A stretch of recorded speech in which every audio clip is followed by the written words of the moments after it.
কেমেৰাৰ আগত কয় জ্যেষ্ঠ নেতা, কিন্তু পিছফালে হু ইজ ভূপেন বৰা। এতিয়া মোক তেওঁলোকে টিভিত কৈছে জ্যেষ্ঠ নেতা, আৰু মোৰ দলৰ নহয়, আমাৰ এলায়েন্স পাৰ্টনাৰৰ এজন নেতাক কৈছে মানে হু ইজ ভূপেন বৰা। সঁচাকৈ যদি মুখ্যমন্ত্ৰী মোৰ ঘৰলৈ আহে মই বেয়া নাপাওঁ। আজিও যদি সঁচাকৈ মুখ্যমন্ত্ৰী আহে আপোনালোকো থাকিব, মই বেয়া, যদি মুখ্যমন্ত্ৰী ডাঙৰীয়া নিবিচাৰে বেলেগ কথা, বিচাৰে আপোনালোকো থাকিব, মই বেয়া নাপাওঁ। আজি সন্ধিয়া ভূপেন বৰাৰ ঘৰলৈ যাব মুখ্যমন্ত্ৰী, তাৰপিছত ৰাজনীতিত লাগিব তোলপাৰ। টোপনি নোহোৱা হ'ব কংগ্ৰেছী নেতাৰ। বহু কংগ্ৰেছী নেতা কৰ্মী অন্তৰ্দ্বন্দ্বত ভুগি আছে, মানসিক অশান্তিত ভুগি আছে। কিয়?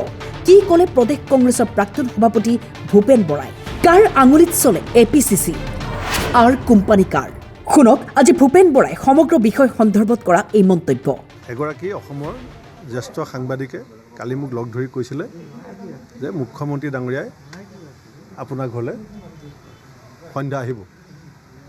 মই কৈছোঁ মই এতিয়া কোনো দলৰ সদস্য নহয়, মই পদত্যাগ পত্ৰ কৰিছোঁ, আৰু মই এতিয়ালৈকে পদত্যাগ পত্ৰ প্ৰত্যাহাৰো কৰা নাই।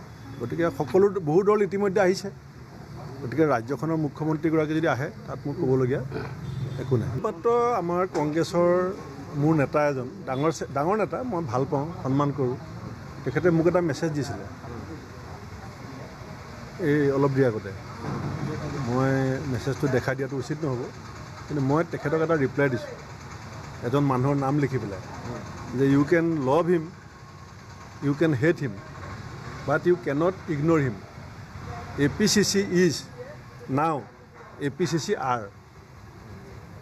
মই প্ৰদেশ কংগ্ৰেছৰ, আমি যিটো কওঁ যে অসম প্ৰদেশ কংগ্ৰেছ কমিটি, চাইনবোৰ্ডত লিখা আছে যে, তাৰ বেকেটৰ ভিতৰত মই তেখেতলৈ লিখিছোঁ যে এতিয়া এইটো APCC আৰ, যিটো মোৰ কাৰণে অসুবিধা। অসম প্ৰদেশ কংগ্ৰেছ কমিটি আৰ হৈছে।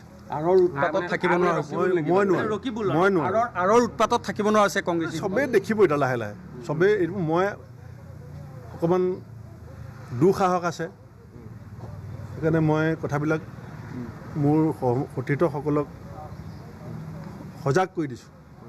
মোৰ সতীৰ্থসকল ইয়াত আছে, এওঁ যোৱা 5 বছৰ বেয়া দিনত OBC ডিপাৰ্টমেণ্টৰ চেয়াৰমেন আছিলে, এওঁ APCC মুখপাত্ৰ হৈ আছিলে। মই এওঁলোকক সজাগ কৰিছোঁ যে তোমালোকে APCC আৰ কৰা, মানে if you want to survive in Congress তেতিয়াহ'লে ডোণ্ট বি ইন APCC। ৰাজহাৰ পোন কৰি ভূপেন বৰাই APCC আৰক লৈ ক'লে, মই APCC আৰ নকৰোঁ। মোৰ সতীৰ্থসকলকো মই সজাগ কৰি দিছোঁ। চাওক, বহুত মানুহ এতিয়া কংগ্ৰেছৰ ভিতৰত কংগ্ৰেছ এৰিবলৈ সাজু নহয়, কিন্তু APCC আৰ কৰিবলৈ সাজু নহয়। তেওঁলোক অন্তৰ্নন্দত ভুগি আছে। মই নাজানো তেওঁলোকে কি কৰিব, মানে তেওঁলোকে APCC কৰিব, APCC আৰ নকৰে। সেই সংঘাতত মানসিক দ্বন্দ্বত ভুগি আছে।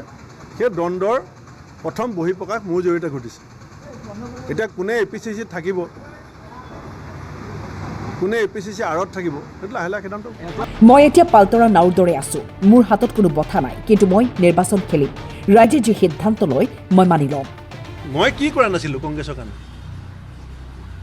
আজি এয়া মহাজোঁট কোনে বনাইছিলে? APCC আৰত হৈছিলে মহাজোঁট, APCCত হোৱা নাছিলে। মহাজোঁট কোনে ভাঙিলে? আৰু মহাজোঁট ভঙাৰ কাৰণে হায়েষ্ট বেনিফিচিয়াৰী কোন হ'ল? Who is the person who became highest beneficiary when I destroy relation with AIUDF? অসমৰ ৰাইজে, মই ভাবোঁ যে নিৰ্মোহ বিশ্লেষণ কৰিব এইখিনি কথা। BJP দলৰ যিকোনো নেতা, যিকোনো মন্ত্ৰীক আৰু মুখ্যমন্ত্ৰীক আজি ৰাজহুৱাকৈ সোধক যে মই 10 বছৰীয়া BJP শাসনকালত মই কেতিয়াবা এটা ব্যক্তিগত বিষয়ত টেলিফোন কৰিছোঁ নেকি? মই কিবা এটা সুযোগ আৰু সুবিধা লৈছোঁ নেকি? মোৰ ভাইটো কৰিমগঞ্জত আছে, মোৰ ভাই বোৱাৰীজনী ক'ৰবাত আছে, মই এটা টেলিফোন কৰিব নালাগে, এটা মেছেজ দিলে হ'ব কামটো। অসমৰ বহু মন্ত্ৰী একালৰ মোৰ সতীৰ্থ ৰণোজ পেগু ডাঙৰীয়া, তেখেতকতো মই কংগ্ৰেছৰ লগত চামিল কৰাবৰ কাৰণে দিল্লীত গৈ ৰাহুল গান্ধীৰ সৈতে কথা পাতিছোঁ। কোনে ষড়যন্ত্ৰ কৰিল? তেতিয়া ৰণোজ পেগু ডাঙৰীয়াক কংগ্ৰেছে মূল্যাংকন নকৰিলে। আপোনালোকে মনত পেলাব, 16 চনত ৰণোজ পেগু ডাঙৰীয়াক মই কথা পাতি দিল্লীলৈকে লৈ গৈছিলোঁ। চবেই ক'লে ৰণোজ পেগু অহাটো ভাল হৈছে। ৰণোজ পেগু আহিলে উজনি অসমৰ 13টা ছিটত কংগ্ৰেছৰ প্ৰভুত্ব বৃদ্ধি পাব। তাৰপাছত বুজাই দিয়া হ'ল যে ৰণোজ পেগু আহিলে ভূপেন বৰা শক্তি বৃদ্ধি পাব। মই লৈ গ'লোঁ, ৰাইজে ক'লে যে ৰণোজ পেগুৱে যদি 16 চনত কংগ্ৰেছৰ সৈতে মিলি ইলেকশ্যন খেলে তেতিয়াহ'লে 13টা উজনি অসমৰ ছিটত কংগ্ৰেছৰ শক্তি বৃদ্ধি পাব।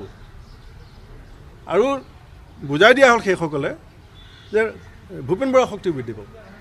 আজি ৰণোজ পেগু ডাঙৰীয়া ক'ত আছে আৰু সেই 13টা সমষ্টিত কংগ্ৰেছ ক'ত আছে? যি 13টা সমষ্টি মই আইডেণ্টিফাই কৰি দিছিলোঁ যে তেওঁ যদি আহে সেই 13টাত আমি অপ্ৰতিৰোধ হৈ যাম 13টা সমষ্টিত। আৰু অকল এটা ছিট দিব বিচাৰিছিলোঁ ৰণোজ পেগু ডাঙৰীয়াক, পাছততো বিজেপিয়ে 2টা দিলে। Bureau report, time 8।